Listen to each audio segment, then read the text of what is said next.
علیک السلام و رحمت الله و برکاته. برادر گرامی، تربیه زن برادر گرامی پدرش در خانهش میکنش. پدرش تربیه خوبش نکرد و تو اختیار زنی نیک نکردی و تربیه کنی دیگه نمیتونی.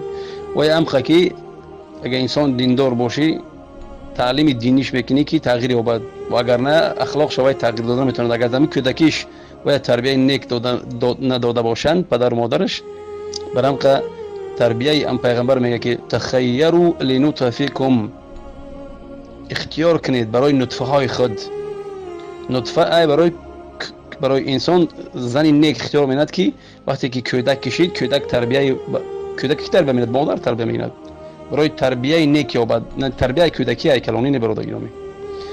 شوهر هم میتونه کردن که اگر که نیک نباشد تعلیم دینیش میتید که از روی هم دین تربیه یابد، نه که ما تربیه کنم زن پدر مادرش در خانهش تربیه میدن. برادر گرامی اختیار نیک کردی و خودش با تربیه اصلا اختیاری بد کردی خیلی.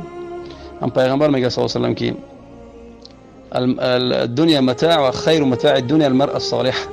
دنیا چیزی و بهترین چیز دنیا این زنی نیک است. برای همین یعنی زنی با تربیه است که در خانه پدر مادرش تربیه یافته باشد. برای همین انسان میگوید که دختری که اول مادرش نگه می‌دارن میپرسن که با تربیه هستن می اویل چه خیلی برات زن میگیرن.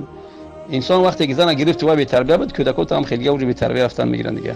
باید تو تغییر دادن نمیتونی برادر گرامی. برای همین انسان اگر که به دین باشد خلاص تربیهش می‌دید، دین قرآن و حدیث و درس میره. تغییر افت نیافت و هم خیلی رفت زندگی رفتن میگیره. برای همین همون میگه که حدیثی که میگه که معنای تاجیکیش که زن وقتی که میگیری و همون مثل یک چیه قبرغای کجای، اگر که قبرغای کج اگر که راست کردی میشکند، زنک اگر خواستی که تربیه کنی راستش کنی که همه گپ تا بگیرد راستش کنی، راست کردنش طلاق کردن شی. برای همون زندگی میکنی و همون کجیش قطعی برادر گرامی. این بود نصیحت درباره تربیه زن. برای این تربیه زن همی است که زن از خانه پدر و مادرش اختیار نیک کنید برادر گرامی.